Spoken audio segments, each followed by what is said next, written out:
bakit nakakulong ang inyong pastor? Paano kami magbubuto?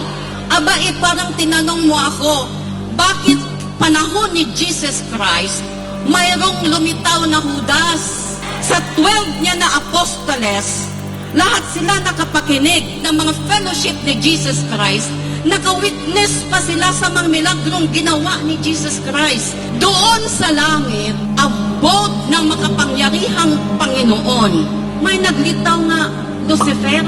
Alam niyo ba kung ano ang mga common denominator nitong tatlo?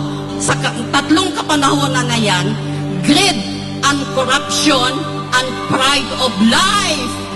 Lalo na sa panahon ngayon ng ating political landscape. Ang sa amin lang kung maswerte kami, kasi ang makasamahan namin may wisdom. Yung mga kasamahan doon sa langit noon, mga estupidong mga anghel, kaya 1/3 sila ang nakuha ni Lucifer. Ngayon dito, hindi na tayo malilinlang, mga kababayan. Buksan natin ating mga mata